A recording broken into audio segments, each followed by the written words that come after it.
ఆఫ్ఘనిస్తాన్ పై పాకిస్తాన్ దారుణంగా దాడి చేసి, అది కూడా క్రికెటర్స్ మీద, యుద్ధానికి విరుద్ధంగా క్రికెటర్స్ మీద దాడి చేసి కావాలని ఆ క్రికెటర్స్ ని చంపేసినటువంటి పాకిస్తాన్ క్రికెట్ బోర్డ్ ని ఇప్పుడు ఇంటర్నేషనల్ క్రికెట్ కౌన్సిల్ అయితే వెలివేయడానికి చూస్తుంది. దీన్ని బ్యాన్ చేయాలని ఇప్పటి నుంచి అనేక డిమాండ్లు అయితే వినిపిస్తున్నాయి. నిన్న జరిగినటువంటి ఈ దాడి విషయంలో భారత్ మొదటగా ఐసీసీకి అయితే కంప్లైంట్ చేయడం జరిగింది. ఐసీసీకి అయితే ఇప్పుడు అనేక దేశాల నుంచి డిమాండ్ వస్తుంది. ఇది యుద్ధానికి విరుద్ధం, కావాలనే అక్కడ క్రికెటర్స్ అక్కడ మీటింగ్ ఏర్పాటు చేసుకుంటారని తెలిసి ఉద్దేశపూర్వకంగా క్రికెటర్స్ మీద వైమానిక దాడి చేయడం అనేది అంతర్జాతీయ క్రికెట్ సమాజం దీన్ని నిషేధించాలి, ఖండించాలి అని ఇప్పుడు ఆస్ట్రేలియా, న్యూజిలాండ్, మిగతా దేశాల నుంచి కూడా ఐసీసీకి అయితే డిమాండ్ వినిపిస్తుంది. భారత్ వీటన్నింటికంటే ముందే ఐసీసీకి అయితే కంప్లైంట్ చేయడం జరిగింది. ఇది ఉద్దేశపూర్వకంగా చేస్తున్నటువంటి దాడిగా అభివర్ణించింది. ఇంతకుముందు పీఓకేలో కూడా పాకిస్తాన్ ఛాంపియన్ ట్రోఫీ నిర్వహించాలని చూసింది.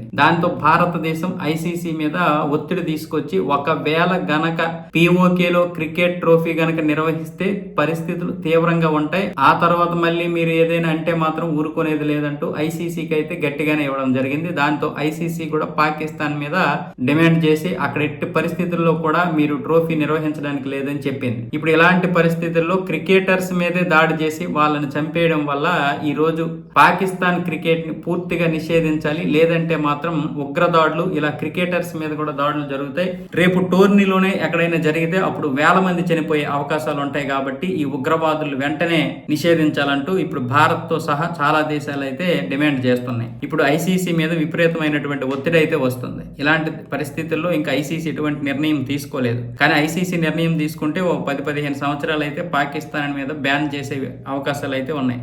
కనీసం 5 సంవత్సరాలైనా బ్యాన్ చేయాలి. ఇకపోతే ఇప్పుడు పాకిస్తాన్ లో శ్రీలంక, పాకిస్తాన్, ఆఫ్ఘనిస్తాన్ ట్రై సిరీస్ ఆడాల్సినటువంటి పరిస్థితి కదా. అయితే ఆఫ్ఘనిస్తాన్ క్రికెట్ మీద దాడి చేయడం వల్ల 3 చనిపోవడం వల్ల దానికి నిరసనగా ఆఫ్ఘనిస్తాన్ అయితే పాకిస్తాన్ తో క్రికెట్ ఆడమని చెప్పేసింది. ఇప్పటికే పాకిస్తాన్ తో ఆడము, పాకిస్తాన్ లో కూడా ఆడము అని చెప్పేసింది. భారత్ ఏ విధంగా అయితే ఇది చేసిందో ఆ విధంగానే. అయితే ఇప్పుడు పాకిస్తాన్ ఆఫ్ఘనిస్తాన్ ప్లేస్ లో వేరే దేశంతో మాట్లాడాలని చూస్తుంది, కానీ ఇంకా ఏ దేశము కూడా దీనికి అంగీకరించడం లేదు ఈ దాడిని నిరసిస్తూ. శ్రీలంక కూడా 2016లో పాకిస్తాన్ పర్యటించినప్పుడు వాళ్ళ మీద కూడా ఉగ్రదాడులు జరిపారు. దాంతో వాళ్ళందరూ త్రుటిలో ప్రాణాలు తప్పించుకొని కన్ను లొట్టపోయి శ్రీలంక చేరుకున్నారు వాళ్ళు. ఇలాంటి పరిస్థితుల్లో మళ్ళీ ఇప్పుడు ఉద్రిక్తతలు, పైగా ఆఫ్ఘనిస్తాన్ క్రికెటర్ల మీద దాడి, దీన్ని పరిశీలించినటువంటి శ్రీలంక కూడా ఇప్పుడు పాకిస్తాన్ లో పర్యటించడానికి ఇష్టపడడం లేదు.